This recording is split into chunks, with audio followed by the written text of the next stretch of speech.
Ce rêve bleu, je n'y crois pas, c'est merveilleux. Bonjour à toutes et tous et bienvenue dans les pions sur la table. Aujourd'hui je suis extrêmement content parce que j'ai reçu un jeu gratos dans ma boîte aux lettres et donc je me suis empressé de l'essayer. Et au passage j'en profite pour remercier le gentil monsieur de chez Offline Edition qui m'a gentiment proposé de m'envoyer cette boîte. Alors Offline, vous les connaissez peut-être pas, moi non plus je les connaissais pas, c'est une toute nouvelle, toute petite maison d'édition et de distribution. Et donc aujourd'hui on va parler de leur tout premier jeu. Il s'agit de Magic Fold, qui est un jeu qui est déjà sorti il y a 1 an et demi, 2 ans il me semble, mais uniquement en Corée du Sud. Et pourtant c'est un jeu qui a été coécrit par Bruno Cathala, donc c'est assez étonnant de voir qu'il n'a été distribué que là-bas. Je sais pas trop pourquoi ça s'est passé comme ça, mais en tout cas, toujours est-il que le jeu débarque chez nous aujourd'hui. Enfin, dès qu'il pourra sortir, parce qu'avec le confinement tout ça c'est un peu compliqué. Et l'éditeur table sur une sortie en juin. Visiblement, et c'est important de le noter, ils tiennent à attendre que les boutiques ouvrent et ne tiennent pas forcément à privilégier le canal internet plutôt qu'un autre. Vous l'aurez compris, il s'agit donc aujourd'hui d'une avant-première. Nous allons parler de ce jeu avant qu'il sorte. C'est pas la première fois sur la chaîne puisqu'on avait déjà abordé la campagne Roll and Ride Collection en cours d'année. Mais là c'est la première fois que je reçois un jeu en boîte comme ça pour en parler avant sa sortie. En plus c'est un jeu coécrit par Bruno Cathala. Donc autant vous dire que je suis très heureux et je suis pas peu fier. Bon après vous me connaissez, hein, c'est pas parce que j'ai reçu un jeu gratuit que je vais pas en parler honnêtement. Et ce même si j'ai reçu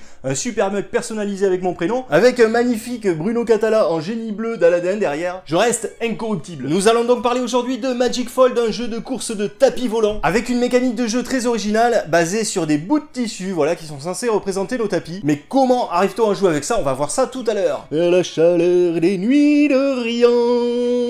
Magic Fold est donc un jeu de Bruno Cathala et Johan Go, qui je crois est à l'origine de la toute première version de ce jeu, qui ne portait pas le même nom, hein, s'appelait Foldit je crois, et qui n'était pas du tout thématisé pareil. Bref, c'était pas le même jeu quoi. Mais je crois que c'est lui qui a eu l'idée originale du bout de tissu. Et à l'époque son jeu il était signé Go Tae-yoon, je sais pas si je prononce bien. Enfin bref, il s'agit d'un jeu pour 2 à 4 joueurs à partir de 7 ans, et des durées de partie annoncées d'environ 20 minutes. Installez-vous confortablement sur votre petit tapis pendant ce temps, moi je pose les pions sur la table.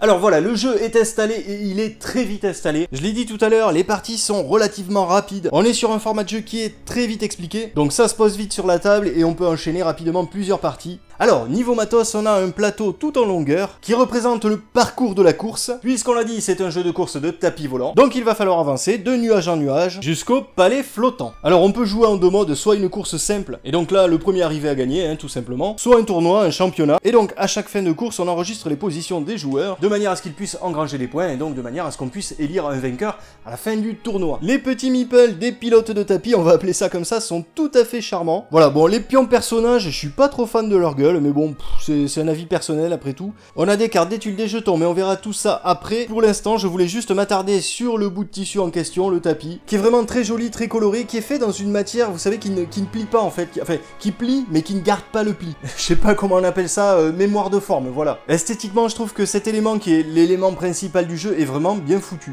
Et chose importante, puisque c'est ce qu'on va faire tout au long de la partie, on prend plaisir à le manipuler. Alors je sais pas si ce sera le cas dans les boîtes que vous pourrez acheter en boutique, mais perso dans ma boîte j'en ai eu un de plus. Donc bon, ben pour nettoyer le mug quoi. Alors comment ça se passe au niveau de la mécanique? Eh bien je vais disposer ici 4 cartes face cachée sous chacun des jetons d'initiative. Alors ici je peux pas le faire parce que je suis tout seul, mais il va être très important en fait que tous les joueurs autour de la table se chargent de dévoiler l'une des cartes en même temps, de manière à ce qu'il n'y ait pas qu'une seule personne qui s'en occupe et que tous les autres pendant ce temps aient le temps de regarder les motifs situés sur les cartes avant que le mec qui s'en charge ne commence à s'y intéresser. Ça serait pas très fair play autrement. Et pour cause, parce que dans Magic Fold il y a une forte composante de rapidité. Aïe. Ouais, en général j'aime pas trop les jeux de rapidité moi. Donc une fois que ces 4 cartes seront dévoilées, eh bien tous les joueurs autour de la table vont simultanément s'affairer autour de leur bout de tissu de manière à essayer de reproduire l'un des 4 motifs présents sur les dites cartes. Alors on le voit là, parfois on nous demande d'aligner 2 motifs, parfois 3, parfois 4. Parfois il faut rassembler certaines couleurs. Et là on voit qu'il va falloir 2 pavés jaunes et un rouge. Parfois on se concentre plutôt sur les symboles. Là par exemple on va voir qu'il va me falloir 3 lunes et un symbole au choix. Et parfois ben, c'est les deux. Hein. Ici il va me falloir 2 chameaux violets et 2 lunes,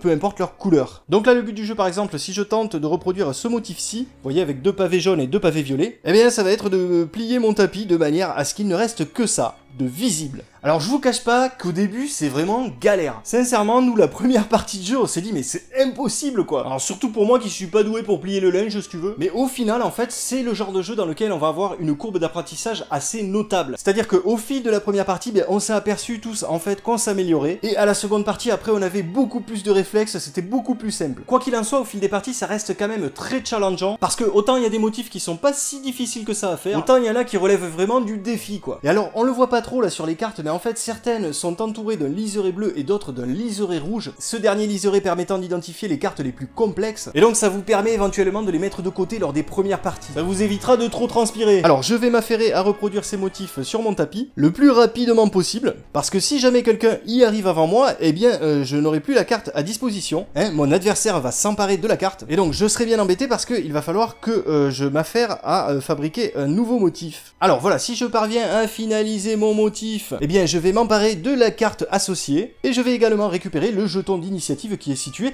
juste au-dessus d'elle. À partir du moment où un premier joueur s'est emparé d'une première carte motif, eh bien les choses vont commencer à se corser un petit peu dans la panique pour les adversaires, puisque ce premier joueur va retourner le sablier ici présent, et donc ses adversaires ne disposeront plus que de 30 secondes pour finaliser leur chef-d'œuvre. Et là je peux vous garantir que ça panique autour de la table. Ah putain, putain, putain. Une fois que tout le monde aura récupéré sa carte et son jeton, ou alors que les 30 secondes seront écoulées, eh bien on va procéder à la phase d'action. Alors, on va débuter avec le joueur qui a récupéré le jeton d'initiative marqué 1. Donc on voit ici qu'il va pouvoir faire reculer un pion sur le parcours. Et il va pas s'en priver, et ensuite il va avancer de 2 cases, qui est un petit peu le but du jeu, hein. Et il va gagner également un jeton génie. Alors les jetons génie c'est super utile, parce que ça agit comme des jokers en fait. Ça veut dire que là par exemple, si j'avais pas rempli totalement mon contrat, et que l'une des cases n'était pas celle demandée par la carte, eh bien je calais un jeton génie dessus, et ça transformait ma case en ce que je voulais. Parce que bon, c'est bien connu, le génie, c'est ton meilleur ami. J'aimerais bien vous offrir de tout car je suis votre meilleur ami. Oh oui! Non, non!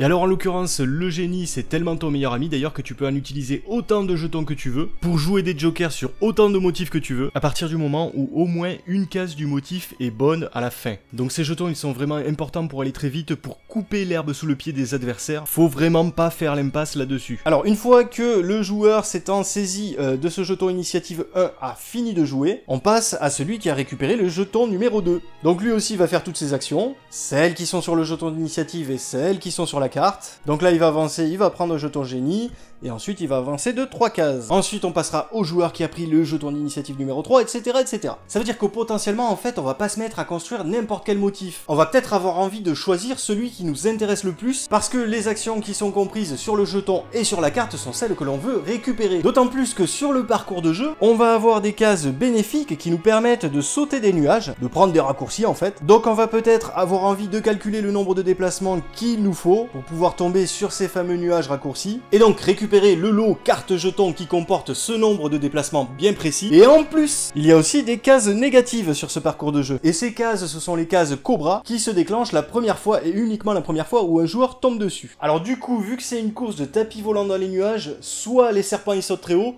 soit ils ont bu de la Red Bull. Toujours est-il que lorsque l'on passe sur une case Cobra, eh bien on retourne le jeton qui s'y trouve, et bien entendu ça va vous péter à la gueule. Donc là par exemple, voilà, lors du prochain tour de jeu, je ne pourrai pas me servir de ma main gauche pour plier mon tapis. Et ça, c'est bien galère, c'est bien chiant. Alors il existe évidemment la même avec la main droite, hein, sinon c'est pas drôle. Mais après au niveau coup foireux comme ça, ben, on peut tomber par exemple sur reculer 3 cases, interdiction d'utiliser des jetons génie le tour suivant, ou carrément perdre des jetons. Donc voilà, c'est un jeu assez ardu dans lequel il va falloir jouer vite, mais aussi un peu intelligemment, en faisant attention à ce qu'on va récupérer, et à ce que ça va donner sur le parcours de jeu, et éventuellement aussi à ce qu'on va laisser aux autres. Voilà, ça c'est si vous êtes intelligent. Après sinon, vous pouvez adopter ma stratégie, qui est de se ruer vers le motif le plus facile à réaliser. Et cela dit, c'est pas une stratégie totalement déconnante, puisque réaliser les motifs faciles, ça vous permet éventuellement de finir en premier, et donc de déclencher le petit sablier, et donc de mettre la pression à vos adversaires, voire même de les empêcher de jouer, puisque si on arrive n'arrive pas à réaliser un motif, eh bien on ne prend aucun jeton, aucune carte, et donc on n'avance pas sur le plateau de jeu. Une dernière chose avant de conclure, pour les parties à moins de 4 joueurs, eh bien vous allez jouer avec des joueurs fantômes, et c'est plutôt une bonne chose, parce que je trouve que les fantômes ont quand même un super niveau. Ces joueurs-là, même s'ils sont pas là présents autour de la table, ils vont vraiment vous challenger. Voilà, donc quoi penser de Magic Fold à un mois de sa sortie si tout se passe bien? Ben c'est étonnant parce que j'ai pris du plaisir, alors que de base, les jeux de rapidité, c'est vraiment pas mon style. D'autant plus un jeu dans lequel il faut reconnaître des motifs, hein, j'aime pas les juggle speed et tout ça. Et alors d'autant plus sur un casse-tête comme ça, sur lequel il faut être un petit peu soigneux, un petit peu attentif, bien suivre les lignes là pour faire une forme propre. J'avoue que c'était pas gagné. Pour le moment, j'ai évidemment perdu sur nos 3 premières et uniques parties. Et le plus important, c'est surtout que j'ai passé un bon moment. Rien que pour ça déjà, pour sa mécanique originale, ça vaut le coup de l'essayer. Et même si vous êtes allergique aux jeux de rapidité, testez-le. Bon, alors là, c'est le moment où, en principe, je vous disais que 7 ans et plus, par contre, c'était un peu surestimer les enfants. Et puis j'ai été contraint, vous le voyez, de tourner à nouveau cette séquence de la vidéo, par acquis de conscience, puisqu'il s'avère que ma gamine, qui a 6 ans et demi, est juste